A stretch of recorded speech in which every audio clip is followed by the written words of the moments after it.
ଟୋକା ଆମର ଷ୍ଟାଇଲ ମାରି ବାହାରି ପଡ଼ିଲେ ପାଟିକି। ବର୍ତ୍ତମାନ ପହଞ୍ଚିଗଲି ମ୍ୟାରେଜ୍ ପାର୍ଟିରେ।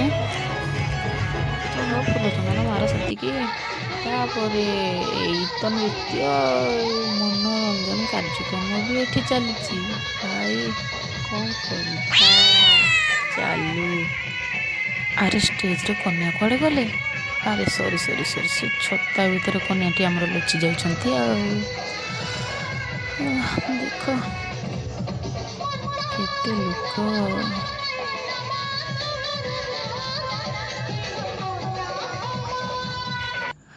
ଗହଳରେ ଟିକେ ଫ୍ରି ହେଇକି ଛୋଟ ସ୍ମାଇଲ୍ ଦେଇକି ଚକ୍କର କାଟିଦେଲି। ଏଇ ମୋ ସାଙ୍ଗ ଫଟୋ ଉଠିବାର ପୁରା ବ୍ୟସ୍ତ। ଆଉ ଏଇ ଯେ ଟୋକା କୋଉଥିରେ ମନ ଲାଗି ଯାଇଛି। ହେ ପ୍ରଭୁ, ହଉ ଯାହା ହେଉଛି ହଉ। ଏବେ ଟିକେ ଚାରିଆଡ଼େ ଟିକେ ବୁଲେଇଦେବା କ'ଣ, ଷ୍ଟେଜ୍ ଉପରେ ସିଧା ଛିଡ଼ା ହେଇଗଲୁଣି କିନ୍ତୁ ଆମକୁ ଜାଗା ମିଳୁନି ଫଟୋ ଉଠାଇବା ପାଇଁ। ମୋ ସାଙ୍ଗ ଦେଖିଲ ବିଚାରା ଫଟୋଟିଏ ଉଠାଇବା ପାଇଁ ଦେଲେନି ବୋଲିକି ଲାଷ୍ଟ ରାଗିକି ଦେଖୁନା ଓହ୍ଲେଇ ପଡ଼ିଲେ। ହଉ ଛାଡ଼, ତଳକୁ ଓହ୍ଲେଇକି ଆମେ ଆମର ଟିକେ ସେଲ୍ଫି ଭିଡ଼ିଓ କରିକି ଏବେ ଖାଇବା ପାଇଁ ଆସିଗଲୁ। କପଡ଼ା ବେଳେବେଳେ କ'ଣ ଲୁଚି ଯାଉଛି, ମୁଁ ତ ସବୁବେଳେ ଖାଲି ଲୁଚୁଛି। ଆଉ ଏମିତି ଦିଦି ଦେଖିବା ଏମିତି କରିବା କଥା। ଖାଇ ପିଇ ସାରିକି ମଡ଼େଲିଂ ଟିକେ କାମରେ ଲାଗିଗଲେ। ମଡ଼େଲିଂ ଟିକେ ନ କଲେ କ'ଣ ଖାଇଥିବା ଜିନିଷ ଗୁଡ଼ାକ ହଜମ ହେବ ନା କ'ଣ?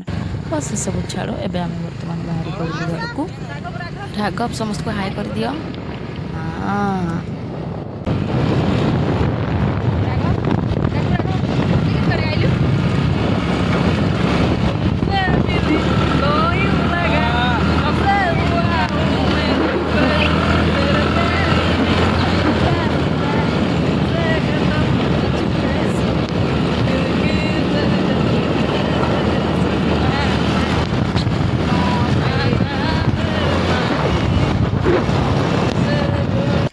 ଏମିତି ରାସ୍ତା ସାରା ମଜା ମସ୍ତି, ଖୁବ୍ ଭଲ ପାଇବା ନେଇକି ଆସିଲୁ। ଆଉ ଏମିତି ଯଦି ପାଖରେ କମେଡ଼ିଆନ୍ ସାଙ୍ଗଟିଏ ଥିବ ତାକୁ ଆଉ କ'ଣ ଦରକାର। ଏବେ ତ ଖାଲି ମଜା ମସ୍ତି। ଆଉ କ'ଣ କରିବା, ଏସବୁ ବହୁତ ମିସ୍ କରି